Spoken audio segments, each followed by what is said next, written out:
नमस्कार, आप देख रहे हैं न्यूज 18 राजस्थान। आपके साथ मैं हूं अभिषेक। चलिए देखते हैं फटाफट अंदाज में खबरें। बर्मिंघम कॉमनवेल्थ गेम्स 2022 में भारत ने 22 गोल्ड मेडल, 16 सिल्वर और 23 ब्रॉन्ज मेडल के साथ शानदार उपलब्धि हासिल की है।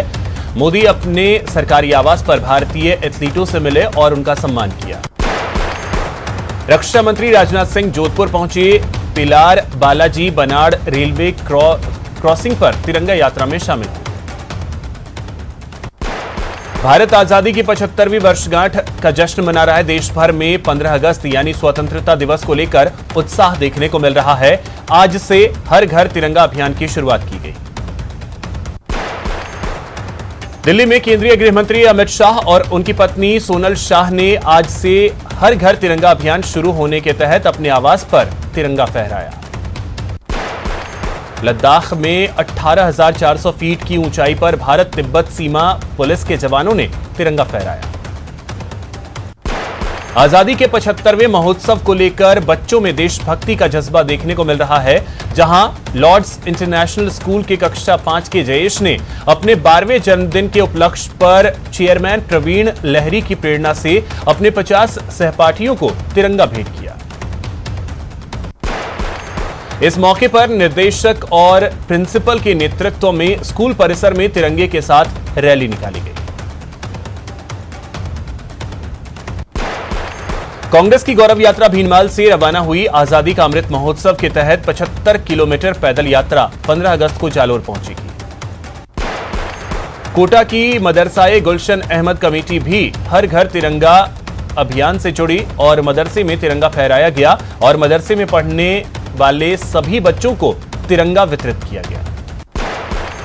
तिरंगा फहराने के साथ राष्ट्रगान हुआ और सभी ने तिरंगे को सम्मान दिया। मदरसा गुलशन अहमद कमेटी का कहना था कि तिरंगा हमारे देश की शान है, हमारी आन है। यह एक बहुत अच्छी मुहिम है। कांग्रेस पार्टी की ओर से आजादी के 75 वर्ष के अवसर पर आजादी की गौरव पदयात्रा का आयोजन किया जा रहा है। आज आजादी की गौरव पदयात्रा दौसा विधानसभा क्षेत्र में पहुंची। इस दौरान दौसा विधानसभा क्षेत्र के डाक बंगले गांव से लेकर नांगल राजावतान तक यह आजादी की गौरव पदयात्रा निकाली गई। दौसा विधानसभा क्षेत्र के डाक बंगले गांव से लेकर नांगल राजावतान तक यह आजादी की गौरव पदयात्रा निकाली गई। करीब 15 किलोमीटर की इस आजादी की पदयात्रा का जगह जगह स्वागत किया गया। आजादी की 75वीं वर्षगांठ के उपलक्ष्य में पूरा देश अमृत महोत्सव मना रहा है। इसके लिए विभिन्न प्रकार के आयोजन पिछले कई दिनों से किए जा रहे हैं। इसी क्रम में बीती रात जिला कांग्रेस कमेटी द्वारा आजादी की गौरव यात्रा के तहत सर्वधर्म प्रार्थना सभा का आयोजन किया गया। बापू की अष्टधातु की प्रतिमा के नीचे हुई इस सभा में कई स्थानीय गायकों ने देशभक्ति के गीत गाकर स्वर्ण नगरी जैसलमेर को भक्तिमय कर दिया। जोधपुर में आजादी का अमृत महोत्सव के मौके पर भाजपा के अल्पसंख्यक विंग ने तिरंगा यात्रा निकाली। भरतपुर में 15 अगस्त की तैयारियों को लेकर प्रशासन पूरी तरह से मुस्तैद है। आज पुलिस परेड ग्राउंड में अंतिम अभ्यास कराया गया। इस दौरान एडीएम सिटी रघुनाथ खटीक ने अभ्यास परीक्षण किया और परेड की सलामी ली। सीआईडी द्वारा डॉग स्क्वाड और अन्य करतब दिखाए गए। इस दौरान 15 अगस्त के कार्यक्रम को लेकर अंतिम अभ्यास किया गया। केंद्रीय मंत्री अर्जुन राम मेघवाल ने शनिवार को ऐतिहासिक मानगढ़ धाम पर हर घर तिरंगा अभियान का शुभारंभ किया। इस दौरान उन्होंने कहा कि हमारी आन बान शान का प्रतीक भारत का राष्ट्र ध्वज तिरंगा देश के शौर्य, शांति और बलिदान का प्रतीक है। इन्हीं मूल्यों से ओतप्रोत स्वाधीनता संग्राम में 1500 आदिवासी बंधुओं की बलिदान स्थली मानगढ़ धाम पर सूर्योदय के साथ गोविंद गुरु की प्रतिमा से हर घर तिरंगा अभियान की शुरुआत की गई। उत्तर प्रदेश के बांदा में 33 सवारियों से भरी नाव के यमुना नदी में पलटने के हादसे में अब तक 3 लोगों की मौत हो चुकी है और 13 लोगों को बचाया गया। मगर घटना के करीब 40 घंटे बाद भी लापता हुए 17 लोग अभी नहीं मिले। पूर्व जोनल डायरेक्टर समीर वानखेड़े को क्लीन चिट दे दी है। आदेश में कमेटी ने कहा है कि समीर वानखेड़े पैदाइशी मुस्लिम नहीं है।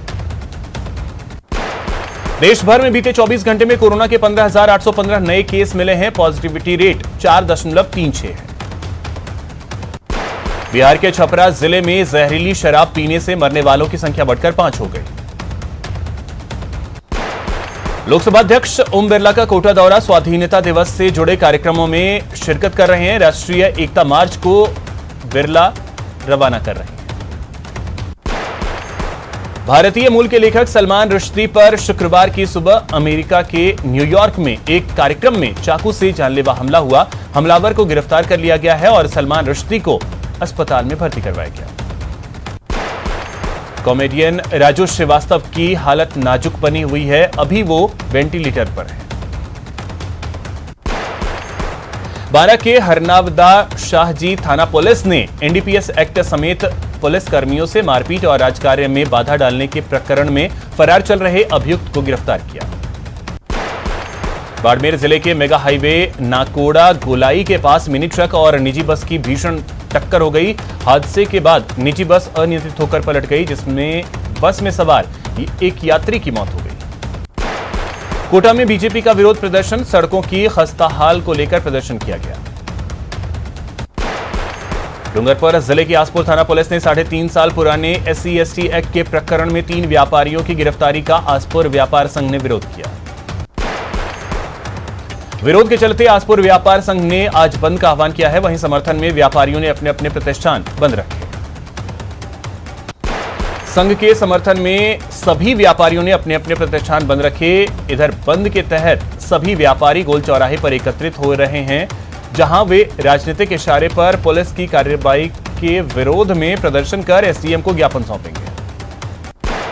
लंपी वायरस को लेकर गुजरात और राजस्थान के पशुपालकों में संकट के बादल बने हुए हैं। हिसार के एनआरसी से वैज्ञानिकों की टीम ने शोध कर लिया है। अब जाकर इस बीमारी के टीके को सरकार ने अनुमति दी है। वन पर्यावरण एवं जलवायु मंत्री एवं जिले के प्रभारी मंत्री हेमाराम चौधरी ने सर्किट हाउस में जिले के गौवंश में फैली लंपी स्किन डिजीज के उपचार और प्रबंधन की समीक्षा की। उन्होंने जिले में इस महामारी के नियंत्रण के लिए किए जा रहे प्रयासों की विस्तार से जानकारी ली। उन्होंने कहा कि इस बीमारी के नियंत्रण में आधुनिक उपचार के साथ परंपरागत उपचार भी कारगर हैं।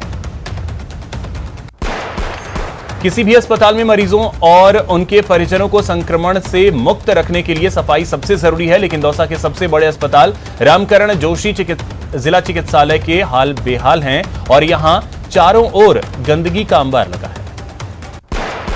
अस्पताल के हर एक वार्ड में गंदगी ही गंदगी नजर आती है। वहीं वार्डों के शौचालयों की स्थिति ऐसी है कि कोई भी व्यक्ति उसका उपयोग करने के लिए अंदर नहीं घुस सकता। प्रदेश सरकार में चिकित्सा मंत्री प्रसादी लाल मीणा दौसा जिले के निवासी हैं। ऐसे में उनके जिले के अस्पतालों में ऐसे हालात रहेंगे तो भला अन्य शहरों की स्थिति क्या होगी, आप अंदाजा लगा सकते हैं। चित्तौड़गढ़ के कपासन उपखंड में सिंहपुर में खाद बनाने के लिए उद्योग इकाई लगाई गई थी। समय बीतने के साथ लोगों के लिए परेशानी का सबब बन गई है। इस उद्योग इकाई में होने वाले काम से यहां के किसानों का कहना है कि बदबू से लोग परेशान हैं।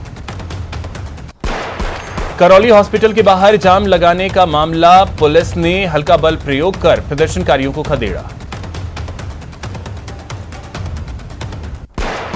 राजौरी के परगल में आर्मी कैंप पर हुए हमले में शहीद हुए राजेंद्र भांबू। कश्मीर में राजौरी के परगल में आर्मी कैंप पर हुए हमले में शहीद हुए झुंझुनू के मालीगांव निवासी सूबेदार राजेंद्र प्रसाद भांबू के पार्थिव देह उनके गांव पहुंची। थोड़ी देर में उनका अंतिम संस्कार किया जाएगा। राजसमंद जिला मुख्यालय पर अखिल भारतीय साहित्य परिषद की ओर से बीती रात एक शाम भारत माता के नाम कवि सम्मेलन का आयोजन किया गया। अखंड भारत माता पूजन के नाम से आयोजित इस कवि सम्मेलन में विभिन्न कवियों ने काव्य पाठ किया और दर्शकों की वाहवाही लूटी। टोंक के टोडा रायसिंह में आम सागर की दीवार टूटी, जिससे कस्बे के लोगों में डर का माहौल है। प्रशासन ने बैरिकेडिंग लगाकर रास्ता रोका है।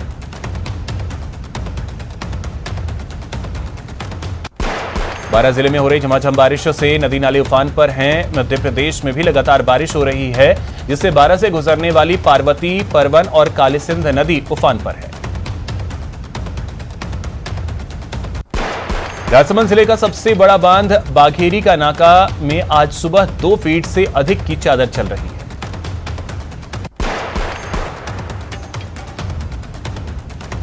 उदयपुर से 21 किलोमीटर दूर उबेश्वर महादेव घाट पर पानी बढ़ने से 60 से अधिक पर्यटक अपने वाहनों के साथ एक छोर पर फंस गए। लगातार बरसात के चलते पानी का बहाव इतना तेज था कि नदी पुलिया से भी 3 फीट ऊपर चल रही थी। उदयपुर से 21 किलोमीटर दूर उबेश्वर महादेव घाट पर पानी बढ़ने से 60 से अधिक पर्यटक अपने वाहनों के साथ एक छोर पर फंस गए। पानी की आवक को देखते हुए उदय सागर के दोनों गेट 6 इंच खोले गए। आसपास कैचमेंट इलाकों में कल मूसलाधार बारिश हुई थी।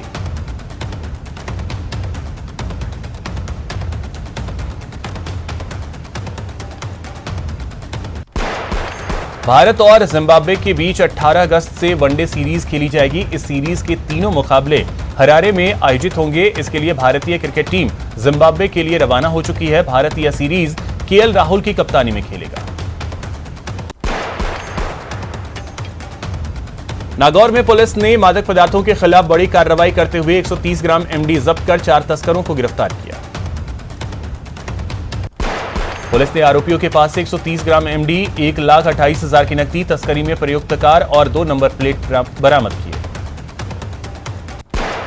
श्रीगंगानगर में पुलिस ने अवैध मादक पदार्थों के खिलाफ चलाए जा रहे ऑपरेशन फ्लश आउट के तहत बाइक सवार 2 युवकों को गिरफ्तार किया। पुलिस ने इनके पास से 16 ग्राम हेरोइन बरामद की है। आजादी के अमृत महोत्सव के तहत 12 अगस्त रायसिंह नगर से शुरू हुई आजादी की गौरव यात्रा आज पदमपुर पहुंची।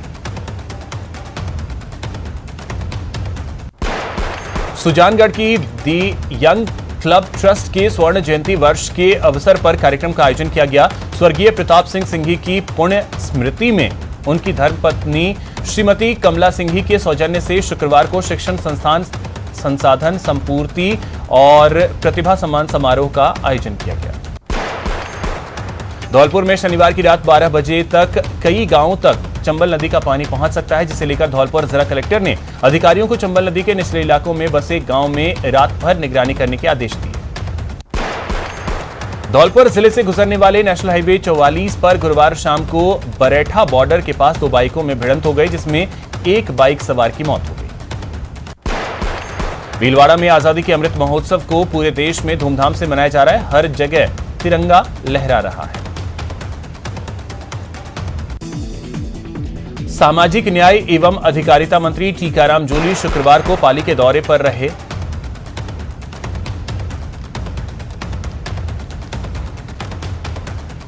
बांगड़ स्टेडियम में आजादी के अमृत महोत्सव के जिला स्तरीय कार्यक्रम में शिरकत की। इसके बाद गायों में फैली लंपी बीमारी को लेकर पशुपालन विभाग के अधिकारियों से चर्चा की।